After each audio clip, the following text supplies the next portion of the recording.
Welcome to Exploring the Mystical Side of Life with your host, Linda Lang.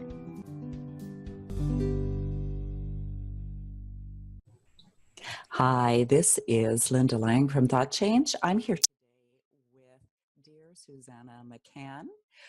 We have a very hot topic today. We're talking about sacred sexuality. Welcome, Susanna. Thank you, Linda. It's good to have you here. So, Susanna, sacred and sexuality are two words that we don't often hear together in the same sentence. So, right off the bat, can you explain to us what you mean when you say sacred sexuality? My approach to the whole thing is wholeness. The whole is more than the sum of the parts. And sexuality in our culture has generally been relegated to the shadow. It has very little to do with spirituality in our culture generally. That's starting to be healed now at this time of change. But at the same time, it's kept quite in the instinctual area of life and actually being kept away from an integrated state with the prevalence of pornography, for example, and sexual exploitation, etc. And so integrating all the levels of the human being and psyche, the spirit, the heart, the body, the soul, everything, integrating all of that is what I mean by sacred. There's a wholeness. The word holy comes from that. The word healthy also comes from that. There's a wholeness that's more than the sum of the parts. When we are in that field of wholeness and integration in ourselves and with the other person, then the experience is very rich and has a huge amount of potential for mutual healing, mutual evolution, mutual strengthening, rather than mutual exploitation. So I've heard some ancient teachings actually stating that through sexual relationships, one can access the divine. Yes, because there's something about sexuality. It's very engaging. It involves a lot of circulation of life force. With these ancient teachings about using that sexuality as a portal to union with the divine as well as union with a partner, having that angle on sexuality, it works. And it's not too surprising that it would work because sexuality inherently is about union. And it might as well be union with everything, not just with the other person, but that can be a portal to that greater web of connection. I want to make this very accessible, and I believe that it's inherently accessible. And I don't necessarily think it's wise to try to use sex as a way to reach God. I think you're better off if you already have that experience of wholeness and that ability to tap into a sense of awe and mystery. I think bringing that to your experience of sexuality is more effective. And then with the sexual energy involved, this energizes that experience of wholeness that hopefully you already have some access to. And so it fills the experience out. It becomes a healing force in a sense. And it can help dissolve a lot of blocks that may be keeping us from that experience of wholeness. And I think also the orientation of most of the religious and spiritual systems has been dominated by the masculine impulse in my teachings with women and understanding our own energy system, the yang energy goes up in the Taoist understanding. That's the masculine energy goes up towards more refined, abstract levels of experience. The feminine energy, the yin energy, flows down towards manifestation. And the desire on that feminine side is to express the divine in form.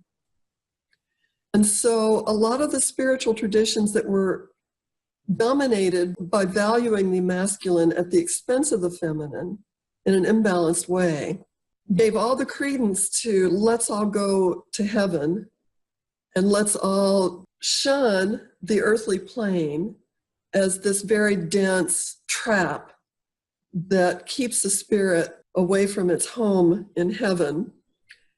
And so there was a denigration of embodiment and denigration of the feminine, and that included denigration of sexuality.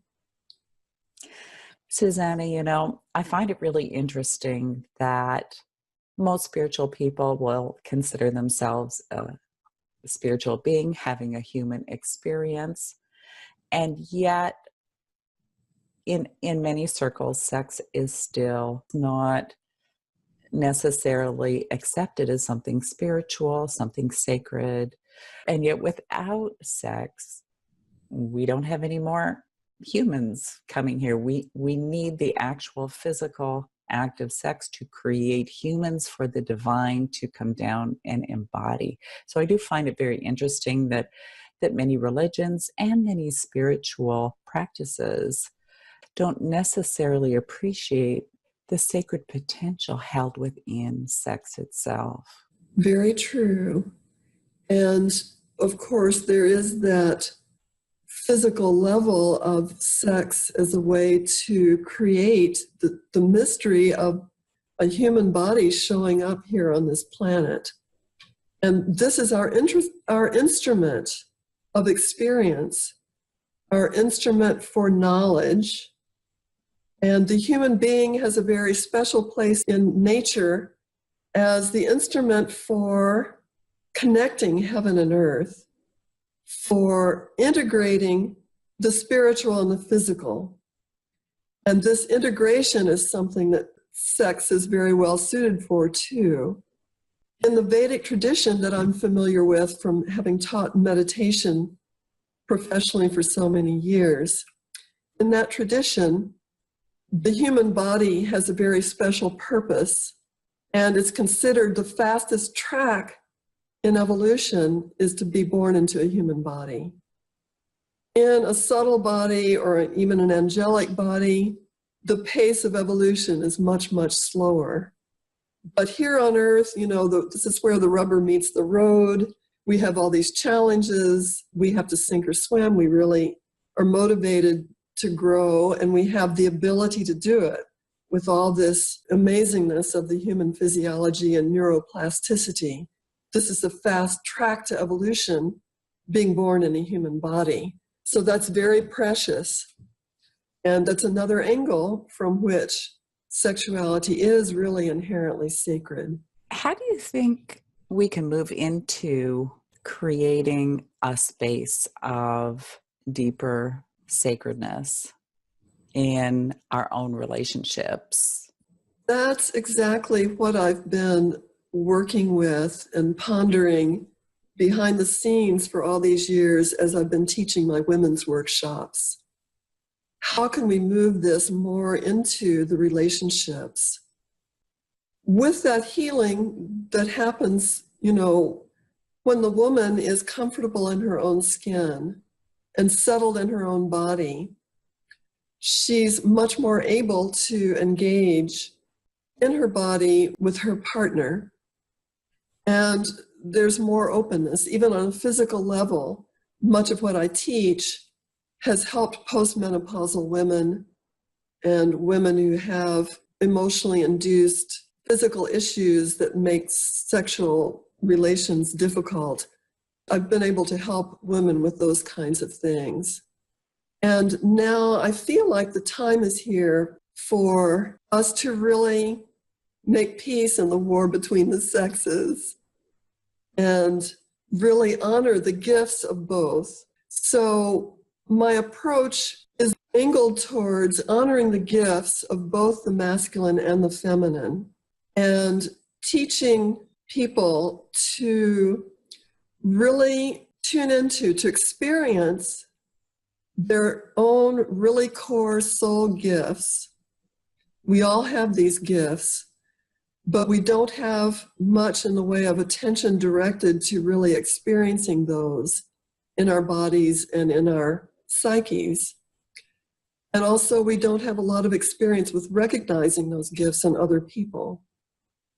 And so this is a fantastic portal whereby couples can appreciate their own gifts more deeply and discern the gifts behind behavior that may even irritate them in their partners. But they see what's behind that, and it's completely awesome. You know, it's absolutely divine, helping all of us expand our own perceptions of ourselves as amazing beings, as holy beings, really, sacred beings with sacred gifts. And we bring that into the physical level of the relationship. So all of those things are aligned, the appreciation of those gifts, the appreciation and tenderness toward the body that's allowing the person to live those gifts, and even to have all those experiences they've dealt with through their lives that have put them where they are. There's more compassion, more openness to the sacred dimension in life. I really can't think of a better way. Yes, there are things that can be done in a more focused way to heal various sexual issues, but without that context, it's just more manipulation. It's not allowing that field of the sacred to emerge and permeate the whole situation. So do you think this change needs to come from women first, or is it really going to be a joint effort? Well, ultimately, it's definitely a joint effort. And one of the aspects of the feminine is invitation and receptivity. Receptivity is not passive. And the feminine can issue an invitation to the masculine to join this. It doesn't work if it's on the level of trying to get them to do something you want. And I think the invitation into this holistic approach can come from the woman. And I think the men will really appreciate it and benefit enormously. Well, Susanna, I do agree with you that I think things are changing, and that we don't have to become boggled down with the kind of big picture perspective, that we can just make the changes in our own little world, and that as we each do that, that affects the whole thing. There's so much suffering in this whole realm of sexual mismatches and diverse desires and people being at different places on their path to the change that's happening now. And there's broken families. So many marriages break up because of difficulties around sexuality. Instead of having things getting worse and worse, we want to reverse this. And with a lot of compassion and knowledge and accessible practices, I believe we can turn that around. That's such a core thing for people. And as you say, everyone who achieves that, or even moves in that direction in their own relationship, will contribute to the morphic field of harmony between the masculine and the feminine, which is really at the core of what's needed for the transformation that's trying to happen now. So I'm very excited that you will be coming to Ottawa in May to give a retreat. Looking forward to it. Yeah. We'll make sure we put the information in the show notes for anyone that might be interested. Susanna, before we wrap up, is there anything else you would like to share with the listeners about how they can begin to really have that sense of sacredness within themselves and in their relationships? Everyone from time to time experiences some sense of awe, wonder, wholeness, holiness, that kind of thing. I would say lean into those experiences and do those things that bring those experiences in your life. How important it is to have respect for oneself and for one's partner. And when you can really appreciate the relationship, that opens up a whole new level of balance and harmony. And At the workshop on Friday evening, I'll be teaching some very practical things that couples can do between themselves. I'll be teaching some practices that couples can use to set up this field of wholeness and sacredness. In the meantime, I think one extremely good book about improving the relationship itself so that the rough places in the relationship that might actually get in the way of a couple's sex life can be addressed. There's this small book, it's called The Space Between, The Point of Connection. And this is by a very famous couples guru called Harville Hendricks and Helen Hunt, who've been working in this field for literally decades. And this book you can read in about an hour, and it distills their basic findings and their most on point, easy to digest hints for improving the quality of the relationship, honoring the space between the couple, which from my point of view, they don't talk about it this way. Keeping that clean and clear, they've got very easy how-tos on that. That allows this holiness to permeate the life of the couple, makes it possible much more easily. That's something good that couples can do to improve the quality of their everyday interaction. so it's not just about sex, it's about the relationship and the quality of their life. I don't feel that it's really possible to isolate things and just focus only on the sex or even only on the communication between the partners. And depending on the nature of the relationship and the purpose of it, obviously there are plenty of relationships that don't involve engagement in that sexual dimension. But usually marriage is not one of those.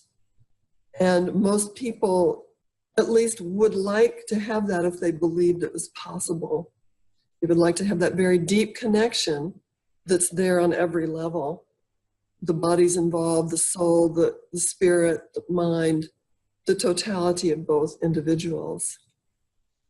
So thank you for being our guest this week on Exploring the Mystical Side of Life.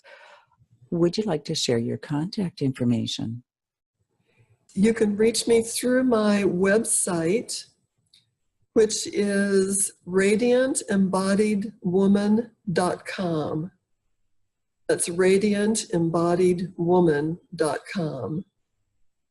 And I'd love to have you come and subscribe to my newsletter, and I send out little articles occasionally. You won't be too bombarded.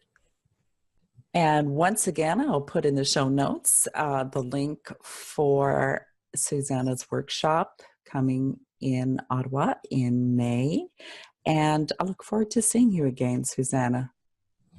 Thank you, Linda. I look forward to seeing you. And thanks again for this opportunity to share with your beautiful audience. So thank you for watching this episode of Exploring the Mystical Side of Life. Please check out some of our other podcasts. We have quite a variety of guests and topics on all kinds of mystical, magical, and spiritual topics. And we look forward to seeing you again next time. Bye for now.